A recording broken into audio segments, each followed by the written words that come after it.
A very good evening, everybody. Mr. Annadurai, it's my absolute pleasure to be interviewing you here today. Let's begin with your name. We all know why you're called the Moon Man of India.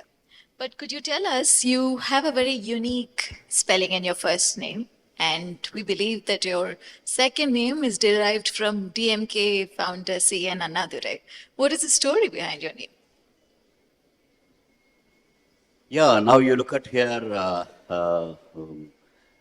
my father, there is me as Annadurai, because he is a very good follower of Periyar. And because of that connection, and Mr. Annadurai was lieutenant to Mr. Periyar that time. I think only behind him, I think he has put his name along with me. But as I grow, definitely I could understand what my father was expecting when he put the name. So then I thought I should have my own unique thing. And that way you look at here, when I think I've grown and I have seen, yes, some fruits are keep coming. And definitely the seed was given by my father. So my father also owns that my success.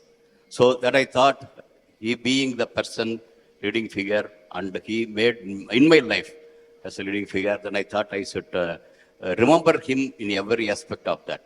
Not only that, when somebody looks at they also should remember my father.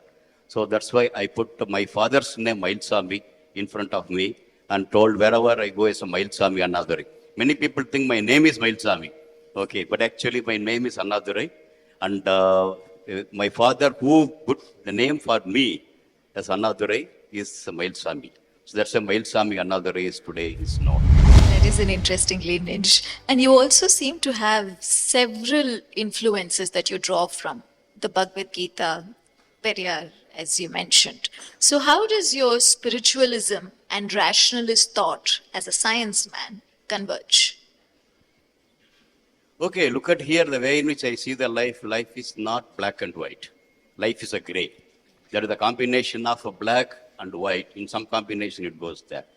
Similarly, look at here, whether it's a life or a professional way or personal way, also some combination works. You look at this water. Water is made up of oxygen and hydrogen. Okay, when it is mixed in some ratio, it's called water. Very cool and calm, takeable. The same thing in different ratio gives a cryogenic engine, which gives a lot of energy. Okay, so similarly, you need some places you should be calm, you should be composed, you should be balanced like water. Same oxygen and hydrogen. Similarly, same oxygen and hydrogen, you need energy to move forward. So that in some other combination comes there. So for me, oxygen and hydrogen being one side Bhagavad Gita, another side Periyar. Periyar, you told you question whatever it is. They don't accept as it is. You question it. So my question came, initially it was told epics like Bhagavad Gita is not understandable to everybody. You need some credentials, you need some position, you need something background to understand. That has questioned me, as Periyar has told. So I wanted to read why I cannot, because somehow I feel whichever subject I take, I can do well. So why can't I see this? So that's why I think at the age of my 15 or 16, I had taken the book Bhagavad Gita to see whether really is it understandable, is it for me to challenge point of view. So when I read through that, because of the seeding, whatever Periyar has given to question that, when I read through that, then I have seen there is a good amount of things which definitely come part and parcel of my life. That is for basic thing, whatever Bhagavad Gita tells is you do your duty. Whatever comes, will come to you. Whatever you deserve, definitely you will not lose. I think the whole my life is like that only. Okay, I just keep doing, things will keep following that. So that way you look at here, like oxygen and hydrogen, some form connected, my balanced life, as well as to push something forward all along, and even now pushing forward is happening there. So that way, a correct blend of Bhagavad Gita and Periyar's teachings is what Mylswamy Annadurai is. So moving on to the space sector, let me ask you about Elon Musk's recent announcement that he plans to establish human colonies on Mars. Now, for a long time, for many years, we've had these Martian dreams. But how realistic is it? So what I feel is when the need comes, definitely humanity can make it happen. When flying in air, okay, technically only light brothers are told, but really to make it viable, transatlantic you have to go out. So you have to fly nearly 30, 40,000 kilometers, 40,000 feet above. But that place human cannot live. Okay, the pilot will tell the temperature minus 30 degree, minus 40 degree. And again, air pressure is very less.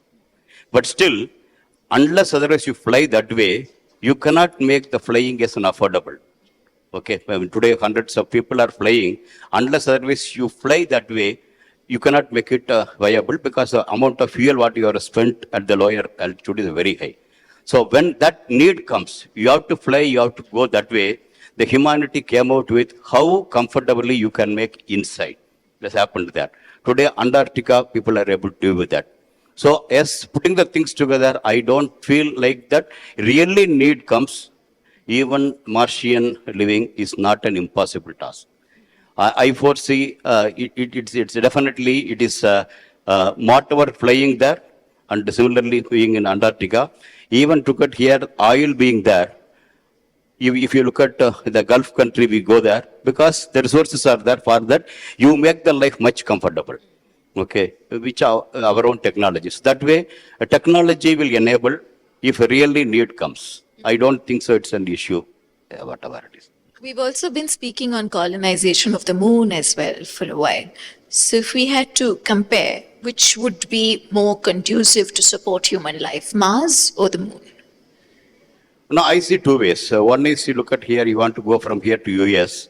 You get down either somewhere in Dubai, okay, or in Paris, then you move forward. So you need an outpost like that. So like that you look at here, the nearest place being the moon. So there definitely you can have the modest colony or stopover. From there, technically, it's easier to go to the Mars because it's 1/6 gravity it's sitting there. So going to the moon is easier because it's being nearer. From moon going to the Mars is easier because the gravity of the moon is there. So making these advantages, definitely technology will enable go to the moon, be there some days and go to the Mars. Similarly, you come back like that. So that way you look at here, today's our journey to Washington, how it happens. I think our journey to the Mars also will happen via moon. So we're drawing parallels to air travel. So that makes me want to ask you, at this point, where are we in this luxurious pursuit of space tourism? Yeah, you look at here, once upon a time, people are moving is, with respect to pilgrimage, they used to go. That to the end of their life, they will go. Whether somebody goes to Kasi, from Kasi to other to Rameshwara coming. End of their life, yes, something you fulfilled. That was the days. But it is today, it is not like that. For various reasons, we move around and we don't think it's a spending, it's an investment for everybody's life. When you travel, it is not just like that, it's definitely investment. Even in the time of tourism, if you go also, it recharges you back for whatever work to do. So similarly, when you go for the mountaineering, also it rejoices you. I think similar thing, the space tourism also will happen. And as repeatedly I told, I try to correlate air travel versus a space travel. Days are not far, both one and the same, going to happen there. Not only going to the moon, again I repeat, from Chennai to Washington, also through space if you do, within 1.5 hours you can reach the Washington. Possible. So that way the technology will enable space travel within our continents and as well as to go across the planetary system. Definitely possible. And while that happening, today we travel for various reasons. Tourism also there. Similarly, space we will travel for various reasons. Tourism also part and parcel of that. It's very optimistic, and there is also a lot of curiosity of outer space sightings, UFOs and aliens. So what would you say? So can we completely rule this out, or would you say there are possibilities? We should be open to possibilities in this as well. Yeah, you look at the probability theory. With respect to probability theory, we cannot totally rule out aliens is not there. because even the discovery of water on the moon, when we went with so many instruments to show, because previously told water is not there on the moon, but it does not explore the whole moon. So until otherwise explore the whole moon, then telling water is not there on the moon, not correct. We have to explore the whole moon, then only we can tell. When we did like that only, we have seen the places where they landed and seen and declared what is not there even today. And where the places were not landed, we have, especially in the polar regions, we could see that. That means the whole system has to be seen before telling yes or no. Similarly, the whole universe, unless otherwise you don't explore, you cannot tell no. Even for yes also, you have to find the difficulty. But probability tells if in this our earth, the life form has come, the mechanism in which the life form has come, we cannot rule out the similar mechanism is not happening in the something places called exoplanets. We have seen thousands of places where in the whole universe, something like Earth, nearer to a star, something like sun. So when here life form has come, why not life form there? We don't know. Probably life form will be waiting to come, or life form would have come and gone, or life form still may be there. We don't know. But unless others do, we cannot tell. So as the probability is telling, it's a chance. We have to look for that. I'm going to bring you back to your work at ISRO. In your AV and the several speeches made on you so far, we've repeatedly spoken about how NASA's Mars orbiter Maven was 10 times more expensive than Mangalyaan. And ISRO had very limited time in terms of the launch of Mangalyaan, in terms of, so you had to get your technology, your budget, resources, everything in order. So if we have to connect that to your childhood, we know of how you assisted your father in stitching, you rationed your school bus rides, you were the eldest amongst the siblings, so you passed on your uniforms and textbooks. So if I could ask you, is there, besides being book smart, was there also an Indian street smartness that you had to use here, where you could actually draw on from the meager ways you lived in your childhood in your village, and actually applied it to such iconic missions and produce such low-cost projects at the end of it? Could you tell us now, finally, how did you manage to do that? Yes, my new friend Madhavan has already told. The life gives ample opportunity to learn. So whatever you learn, only will translate into in a professional life. Okay, now you connect these two things. Something we learned in the classroom, something we learned in life. Even when you talk about here, how economical, the way in which meager thing, whatever you talk about, the way in the dress or book, whatever it is there, I think that is a real seeding of how you can make a really good thing in spite of your spending less. Okay, something called financial literacy is one thing. For something you do, you get more. Similar thing is you spend less, but still you make something more. Both are possible, correct? No? Big is there, but one gives outcome is a big money. Another thing is you spend less money, still you can make it. So you look at here, all my studies, my father has not spent almost no penny. Because all along, though I am from the backward class, my father used to tell, he himself has done the backward class scholarship. And he told, having done it, and you are not supposed to do, because none of us, not only by me, my son or my grandson, also not going to get that. So without that, you should go. But if possible, you try merit cum means scholarship and proceed. So that way, when we went ahead, my studies itself investment, wherein I merit cum means scholarship I got. With that, I graduated and came over there. So it is not the money that means. Without that also you can do. So similarly, as you told, with that money, you cannot, all the 5 children for my parent, they cannot get the uniforms, 5 uniforms for this. So my uniform of previous year will go to my brother. My brother's thing will go to the next one. So that is the way we are able to conserve the whole thing also. Now, this is the big lesson what we learned beyond academia, beyond the classroom. So when it fast forward coming to the Chandrayaan, we know that, like my father, I told, now I'm going to do engineering, I want to go to postgraduate. His means I cannot do, but I have seen some means, but I can be economical also there. putting the things together, when they putting the budget, we told an unbelievable budget, okay, to government of India. We know that one only we can get. But with that, whether we can do it or not, big question mark. But I think we told definitely we can do it, and we have done it. And repeatedly we have done Mars also, we have done very, very meager money. But the problem I tell, they do an article, but you do another article. Between these two comparison may be difficult. But the same lesson, whatever I have done here, the recent mission is going to be launched within a couple of weeks from now. To that, I think when I was there itself, I made the budget. It is the common mission, okay, like a James Webb telescope looking into the cosmos. Similarly, to look back here, one of the costliest satellite in NASA and ISRO is making. That satellite combination is launch will by ISRO. Satellite will be done by ISRO. 50% of the instrument will be done by ISRO. Remaining 50% will be done US. The budget, whatever I given to that time is 931 crores. It holds even today because for satellite is ready. At any time, we will move to launch pad and launched. But you look at their combination, it is whatever they spent on the same platform. I repeat, $1.3 billion, not rupee, $1.3 billion.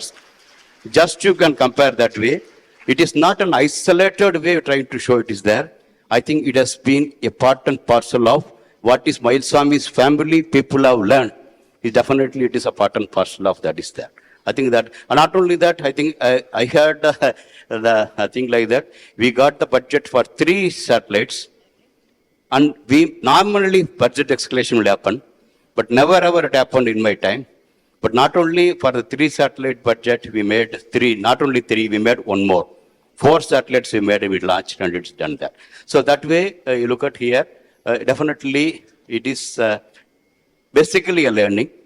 That learning, as I told here, not only I have done, and that translated, conveyed into my brother.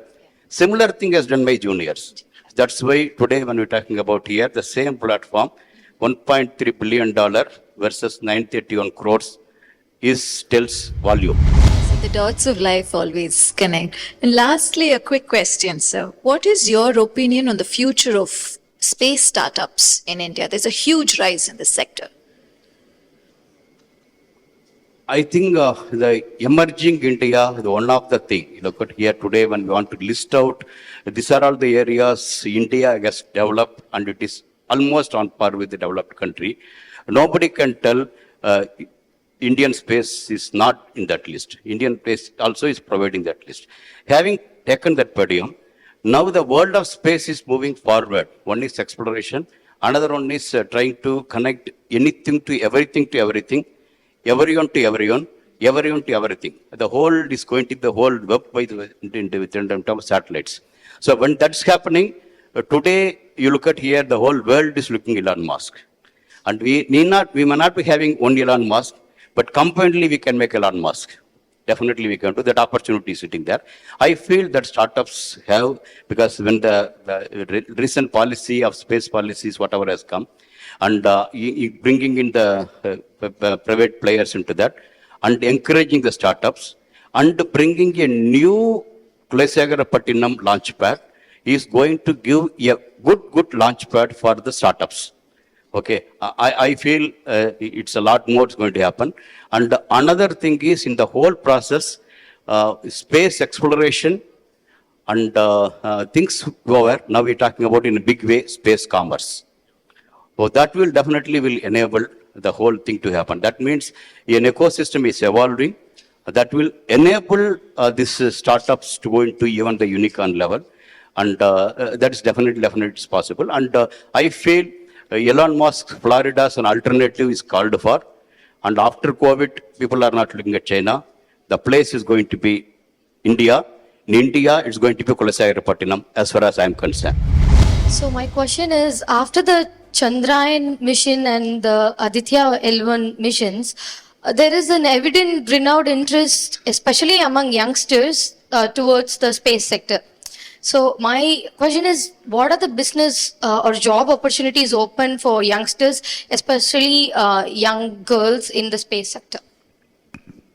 Yeah, to continue with the last questions, whatever I was answering, Now, one thing is Indian space program is now wide open, allowing the private entrepreneurs also to come. A good encouragement for the startups also to that. So that means beyond Indian Space Research Organization, you have wide open field for the opportunities. Point one. The second thing is all along Indian space program for serving for the satellites Indian needs. Some reasonably good thing with the PSLV launch for the external satellites coming launch. But now the both are going to be, and another thing is Indian requirement also keep going up now. And beyond that, a good number of countries which are not spacefaring is entering into the space now. For them, I think every year Indian space program is giving a training for 17 countries every year. It's happened last 3-4 years. So more than 50-60 countries have been already trained, and that is a fertile land. We expect they will come back to India for their requirements. So that way, look at here, the market is keep going up, demand is keep going up, and opportunities to come for the startup and private industries also keep increasing. And the new, as I told here repeatedly, new launch pad with a totally different ecosystem, much beyond Sriharikota is going to come there. All put together, one side demand is good, another side opportunities opened up. It's only our capability to get the skill set to make use of the opportunity. Right. Correct? No? I think this is what I'm telling. So that's what Mr. Madhavan has told, one way luck or serenity like that. But as far as I am concerned, luck always favors to the prepared people. If you are prepared, definitely field is wide open.